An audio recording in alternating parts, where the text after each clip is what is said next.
Hello, everybody. It's Maikito. For those wondering why I didn't post the last 2 days, was because there was no games. I believe there was one, maybe two on them, and I just really didn't see a point in just forcing picks on those games. And I was planning on not making one today just because I'm not feeling well.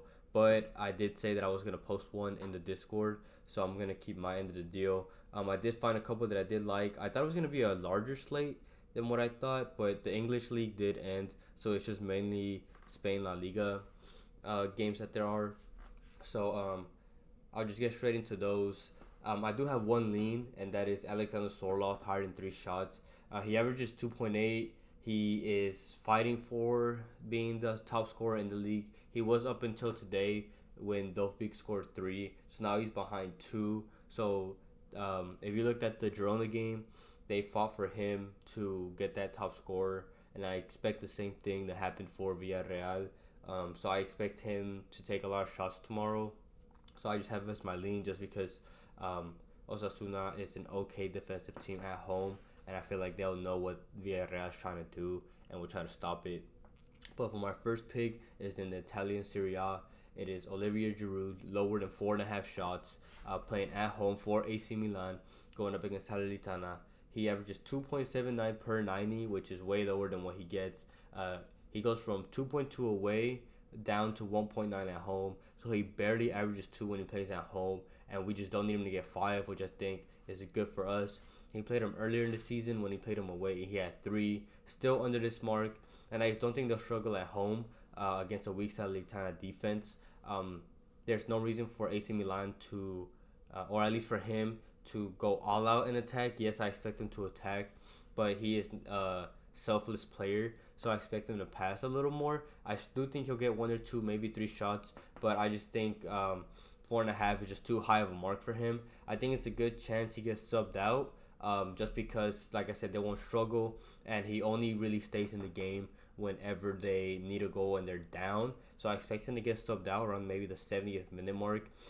He's gone under this mark in 8 out of 10 games. The only 2 games where he went over was against Genoa, where they were down 1, so he needed to stay in the game to shoot.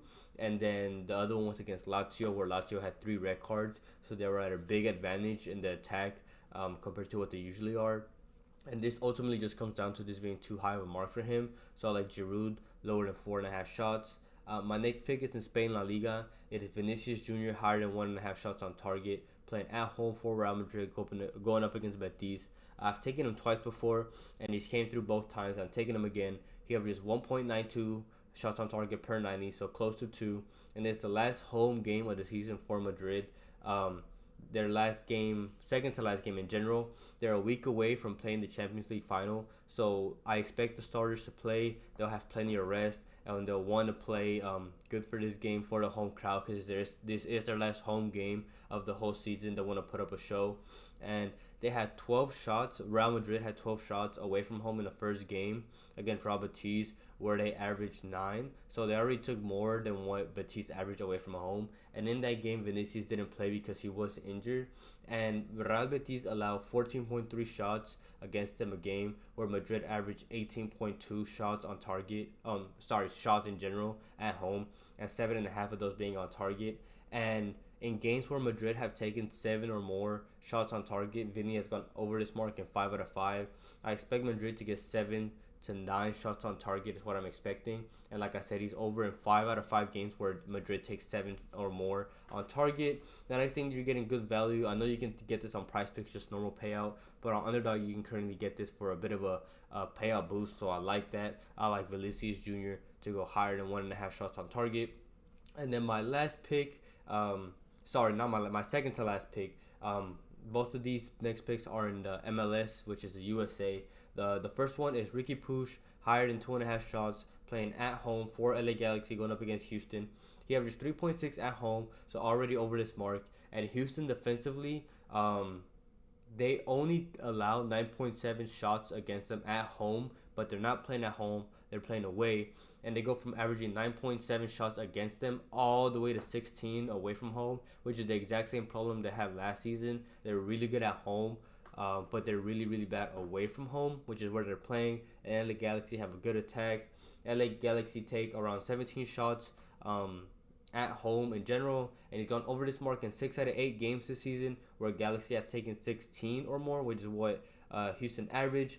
Um, and in last season, when they played 2 games, and in one of those games, LA Galaxy has 16 or more shots, and he went over in that game. So I think I just like the value at 2.5. A lot of the times, this team, or Ricky Puig, sorry, his mark is at 3, but because he's playing against Houston, who is technically a good defensive team, but they're not away from home. So I just like the value at 2.5. He'll take long shots. He'll take shots from anywhere and away from home. Houston Dynamo are just mainly trying to defend. So I like the value at 2.5. I like Ricky Puig to go higher than 2.5 shots. And for my last pick, it is Petar Musa, higher than 0.5 shots on target, playing at home for FC Dallas, going up against Real Salt Lake. He's gone over this mark in his last 4 out of 5 games, and he averages 1.03 per 90. So he averages 1 per 90, and Real Salt Lake allowed 15.7 shots away from home, which is a pretty high mark. And Musa's in good form. Dallas averaged 15 shots taken at home. He's not afraid to shoot. He'll shoot from anywhere. Most of his shots on target are inside the box, but I just want to emphasize the fact that he's not afraid to shoot from outside the box. And I say that because Real Salt Lake are weak at allowing long shots, so he's gonna take them. So that's an opportunity there in general. And they're bad at stopping opponents from creating chances. And like I said, most of his shots on target come from inside the box, and he's gonna get plenty of opportunities. He's in good form. I like the value here as well. So like Petar Musa to go higher than 0.5 shots on target. I want to give a shout out to my partner Underdog Fantasy. You can use code Maikito linked in the description. They'll match your first deposit up to $100. I also have my Fliff linked in the description where I do my money lines. It's a mobile app. You can use that as well. And then I also have my Cashapp linked in the description. Sending money is never required. It's just if you ever feeling generous and want to give back, that's linked down there. But the content's free. I do have the memberships for those that don't know. It doesn't change anything when it comes to the content that's being released. It's just for those that want to get the content out earlier than others, just to avoid potential bumps or props getting taken away. I know it's happened in the last 1 or 2 videos, so it's just that option for those people. So I really want to thank and appreciate anybody who supports me in any way. I have 3 moneyline plays that I do like. The first one is in Spain La Liga. I'll just get into those. It is the Real Madrid second half 3-way money line going up against Real Betis. They've gone over this mark in 16 out of 18 games, so a really, really good hit rate. And Betis have only scored 8 goals in the second half away from home, and have conceded 13 in 18 games. So they're not good in the attack. It's just whether they concede, and I think they will. I think you can always take their money line, Real Madrid's money line, but I feel like it's just too juiced. So obviously they're gonna have to either take the lead in the first or second half, and it's like they're odds better in the second half, just because even if they do take the lead in the first half, which I just like more that they will in the second, they do have good substitutions that they have, like Arda Güler, Joselu, and Brahim Diaz. So even then, their substitutions are gonna want to play hard because they're gonna want to earn a spot or playing time at least in the Champions League final. That's a week from now, and Betis have no reason to win this game. They are locked into where they're locked in when it comes to the table, so they have no reason to try to attack, I guess. No real motivation, and this is Real Madrid's last home game. They're gonna want to put on the show. Plus Real Madrid are known for waking up in the second half anyways, so I like the Real Madrid second half 3-way money line going up against Real Betis. My second one is in Italian Serie A. It is the Juventus second half 3-way money line going up against AC Monza.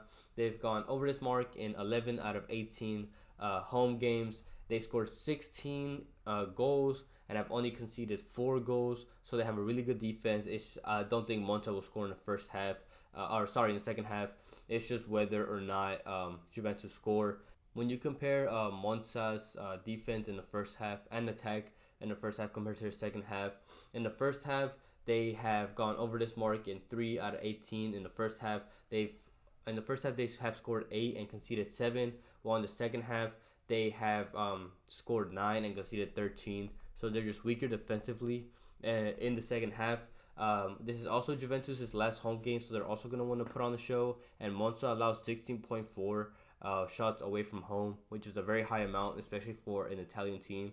The Italian league is known for just how defensive the league is. So for Monza to allow that many, it's just an even better sign for Juventus. And again, like Madrid, I do think Juventus win this game. It's just whether they take the lead in the first half and the second half. It's nice like they're odds better in the second half. They also are performed way better in the second half. So I like the Juventus second half 3A money line going up against Monza. And my last one is under England FA Cup. It is the Man City money line going up against Manchester United. I added this one just so if you want to add to a different one, just in case you want to make it like a plus money play. But they've played twice this season, and Man City has won both of those games. They've won their last 8 out of 10 games, and both of their draws have been against Real Madrid in the Champions League. So they haven't lost in the last 10. They've won 8 out of the 10. The 2 that they didn't win, they drew, and it was against a really good team like Real Madrid. And United are nowhere near as good as them. Man City is just, in my opinion, the much better team. They already won the league. They're going to at least want to go for 2 trophies in one season. And United really have no attack, which is their main... not only is that only their issue, they're just bad in defense in general. They have moments where they could be, I guess, world-class, but that's extremely rare. And they've already lost twice against City. So I just think this is an easy one you can't take. I like the Man City money line going up against Manchester United. Thank you everybody for watching. There could be a good chance I might add more plays just because I did notice there weren't really any passing props at all, which they do tend to add those later on in the night or maybe in the morning or something like that. I will keep an eye out for those just in case. Same thing with like an hour or 30 minutes before kickoff, I might add more. So if you do want to make sure if there's more plays or anything, just make sure to come back to the video and check the description. It's always where I add them at the top of the description. But other than that, I hope everybody has a good night. Don't forget, I haven't forgot about what you guys have said when it comes to other content. I'm just still collecting more data. It's still the beginning of the season, so I kind of want to see how teams play when it comes to other sports videos that I might do whenever the soccer season break starts. But other than that, I hope everybody has a good night and we can all cash out tomorrow.